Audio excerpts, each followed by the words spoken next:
Yeah, my name is June Bloch. I work with the Apalachicola, or Apalachicola Tribal Town. That was part of my doctoral research. It's actually really interesting to be here after the whole name change fiasco, because when I was in grad school, it wasn't name changes, it was Confederate statues. And so I've seen how when that kind of effort to critically interrogate how we remember the past can spawn anything for up to thousands of white supremacists in homemade riot gear prepared to do what they did. And actually, organizers in Charlottesville would say, you know, the funny thing is that a lot of times the more liberal, for example, city council members, they don't understand that how we remember the past actually does matter. And one thing that the white supremacists get right is they understand it matters. And it's funny to see that kind of, to have that kind of tension running when our experience was so often going to city council, explaining what the, at the time the language was alt-right, was planning. We had very good intelligence with incredible hackers. And to, in spite of all that, to be put in a position where ultimately one of our people was lost their lives, and others, about 16 to 18, were seriously injured and disabled. Which I didn't mean to go off on right then, but such is public speaking for me. So what is ethnic studies and what is Native American studies? I was brought. Well, first of all, Native studies, it's going to be different than the study of Native American people. Because the study of Native American people casts Indigenous folks as an object to be studied, largely by outsiders. That was the history up to that point. And Native studies was about interrupting those outsider knowledge practices, those outsider scholarship practices, in order to say, no, we actually should be seizing the power to define our own stories. And those critiques reverberated through all the older and more traditional, quote unquote, fields within academia. My background is in anthropology, and today, if you do anthropology with Native peoples, you have to be engaged with these critiques of what anthropology was. And if you're not doing that, you're not doing good anthropology. And so these movements, these efforts, these insights, and the scholarship really transformed the way universities work and the way scholarship works. And so anyway, Rachel Wing pulls out this quote, and it says, what people often want to know, where does Native studies fit in the curriculum? And the problem is Native studies doesn't fit. It was never meant to fit. Native studies challenges everything that the United States has to offer in terms of education and society. And I just love that quote. Native studies challenges everything that the United States has to offer in terms of education and society. The author that Rachel Wing was drawing on was Elizabeth Cook Lind. And the article is called Who Stole Native Studies, if anyone is interested in looking it up later. But I love that definition, because what Native studies does is it's almost a form of interruption. It's a way of challenging the foundational assumptions of how we organize our society in the United States and how we organize education in the United States and law. Because the fundamental premise is that for the United States to exist, it can only exist on land that was taken from Native peoples. That's right. And if the United States was to give that back, the United States couldn't exist. Right. So that we often think of colonialism as this thing that happened a long time ago that was really bad, and like, oh gosh, that was so horrible, thank God we've moved on and we have multiculturalism now. maybe we don't. I mean, I don't know what's, like we've seen what's happening in the federal government, we've seen what's happening here. But even that, right? Even that kind of effort to inclusion, if it's going to exist within the United States as a kind of legal construct, as a kind of nation state or government, that means there has to be a commitment to not giving land back. Because otherwise the whole thing falls apart. And what I tell students is maintaining or reproducing that relationship of land dispossession, is the technical word I teach them, is a condition of possibility for the United States as a legal project, as a social project. It's a condition of possibility for Cabrillo to exist the way it does. And it's a condition of possibility for the conversation we're having right now. It shapes every aspect of our lives on this deep level.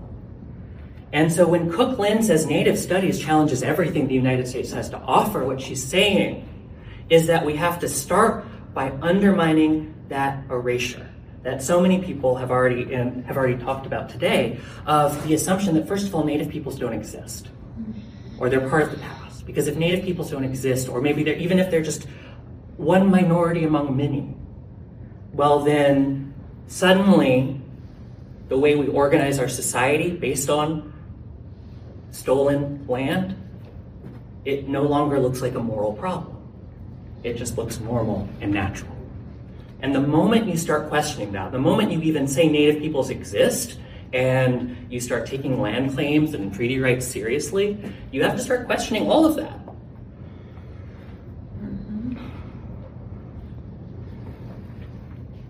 And this is really something that gets at the heart of what I think Native Studies does in a way that's really interesting compared to what ethnic studies does.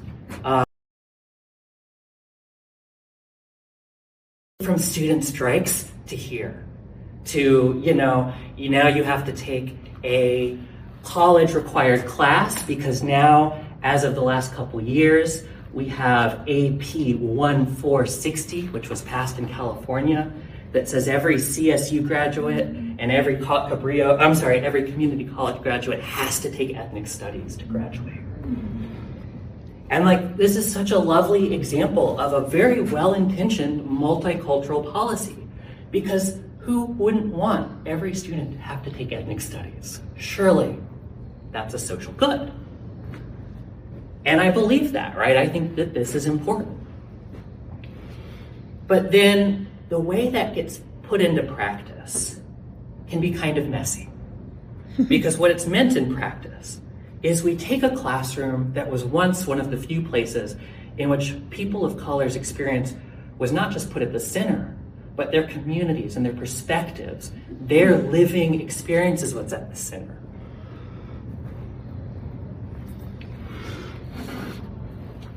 And with the state requirements, suddenly that whole terrain changes, because it's no longer who opts in to take these classes, who wants to learn these things.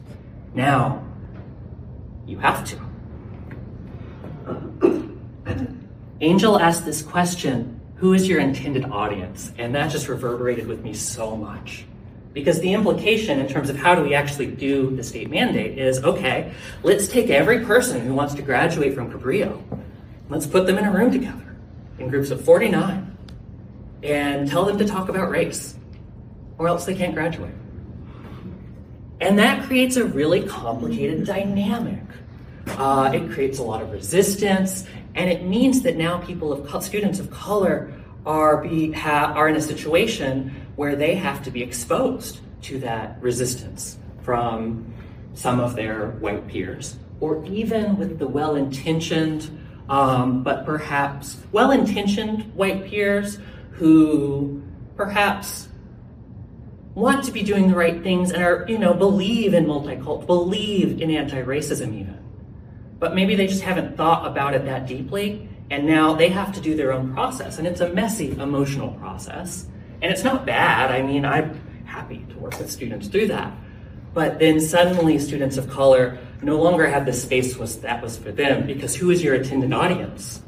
And we usually don't try to think through that explicitly. So I think what Angel was getting at, right? And what that means is the intended audience is white people. Because the question isn't how do we teach ethnic studies, how do we make this work for everyone? It's based on the assumption of who is this program now for? Why should everyone take ethnic studies? Who is the intended audience? And we've organized an entire assumption, an entire way of approaching this around the assumption that the default student is going to be a white student, and that this is for them.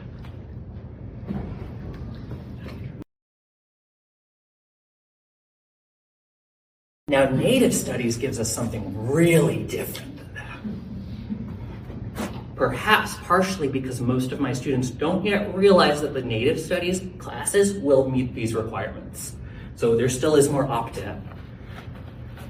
But, you know, I'm not trying to say one is good or bad. I'm saying it's complicated. There are a lot of things ethnic studies does that are really exciting and good. But there's also these kinds of difficult, complicated pieces. Whereas in Native Studies, I have students come in, and I think one of the first things they realize, if they didn't already know it, and I think they usually know it walking in, is that they just don't know much about Native history at all. And they don't know enough to have an informed opinion.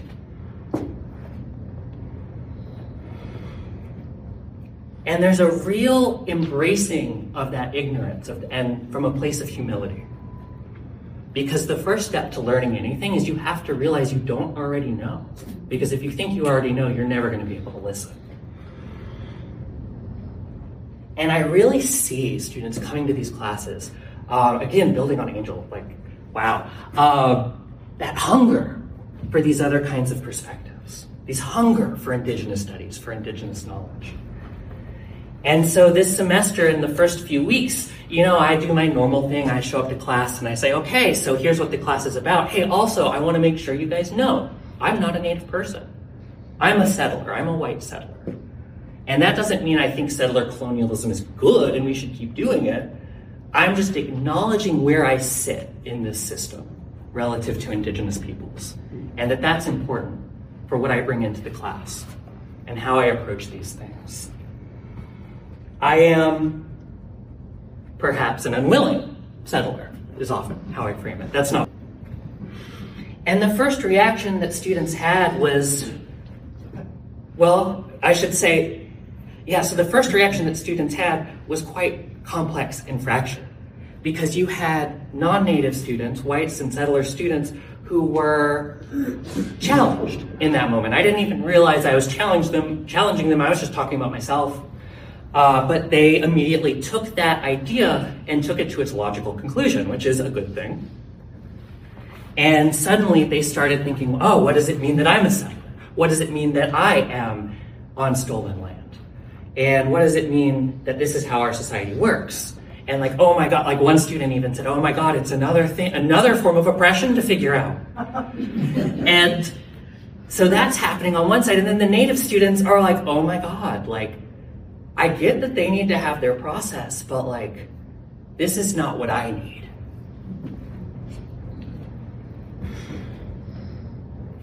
And, there's of course ways of doing this a little bit. So we're reading this book. It's called Our History is the Future by Nick Estes, and it's about the Water is Life movement, and taking the Water is Life movement and going through the entire historical context of Dakota, Lakota, and Nakota history that led up to that. From treaties to boarding schools and forced assimilation policies to land seizures as part of eminent domain due to Army of Engineers developments, into Red Power, into the Water is Life movement. And it's saying, let's look at that long history, because in order to understand this movement, in order to understand Indigenous politics today, we need to know that history. Because how else it just won't make sense otherwise. And as students did this, and they read this book, they start looking at it and they start saying, wow, so in this movement, in the Standing Rock camp, you have all these people coming together from all different Native nations and non-Native folks, and they're all working together, and it's like all these community institutions, and they're really creating an entire like community with infrastructure where people can just live in this other kind of way than what we're used to. And they were actually building a different world.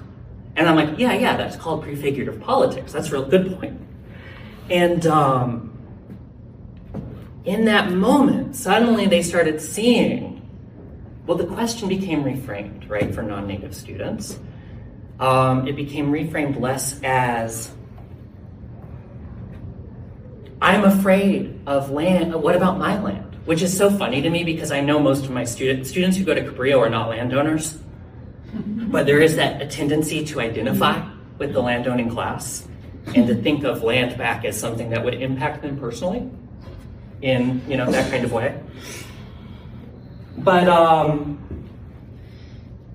suddenly it became clear to everybody, and we were able to have a different kind of conversation because this is what Indigenous self-determination looks like. This is what it means. This is what it would look like to live under Indigenous law and not settler colonial law. This is what a future could look like. And there's so much hunger today for that question of this is what a different kind of future could look like. There's a prophecy in Apalachicola, the community I work with.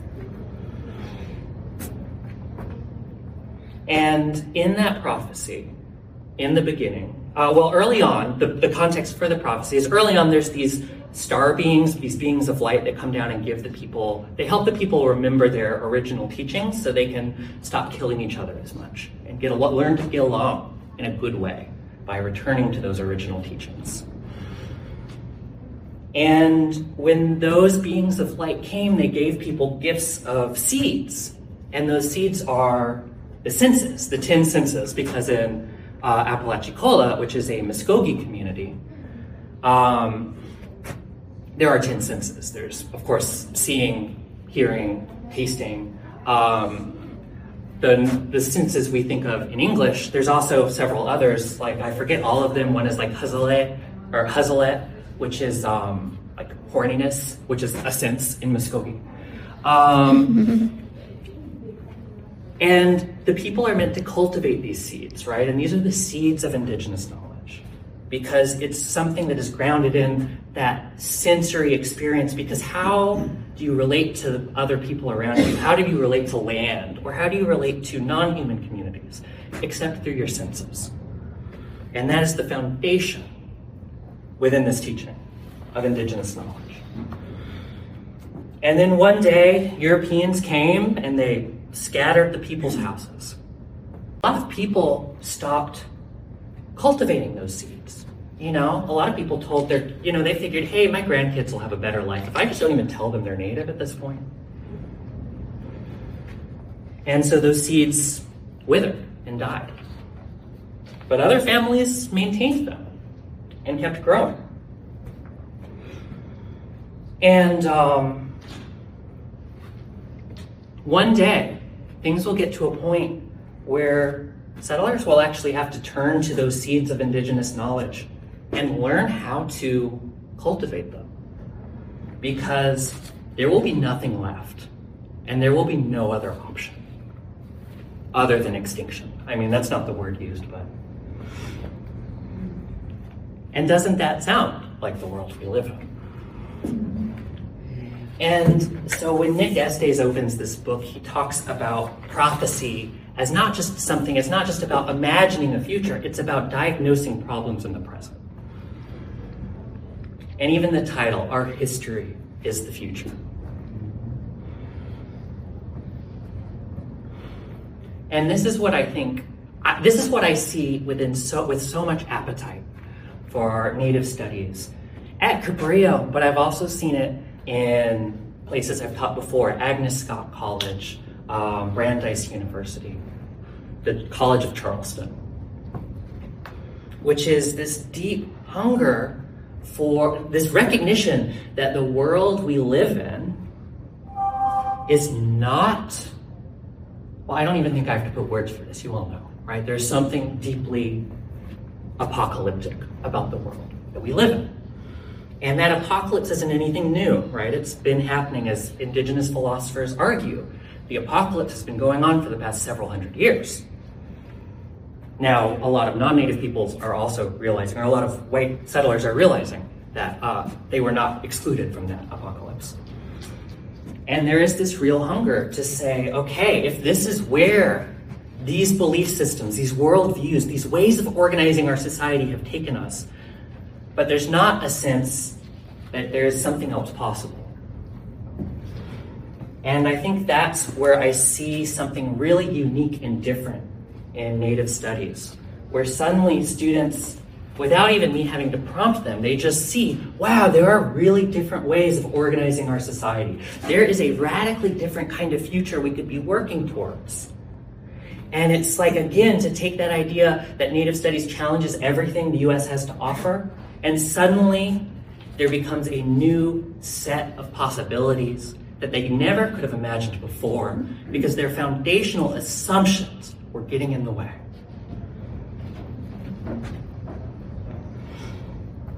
And so when students come with that kind of humility of just being able to say, I don't know enough, I didn't learn much about this, and then we can say, oh, that's a failure of our educational institutions. That's not a personal failing. And then entering that conversation from that perspective means entering with humility and being able to see what you don't know. And even when there is this kind of resistance that comes up for non-Native folks, and then friction in terms of how do we manage that in a classroom where even in Native studies, Native folks are not usually the majority. Thank you. But where it goes by the end is this really key question of what other kinds of worlds could we live in? And every semester, I just see these amazing transformations in the students. Thank you.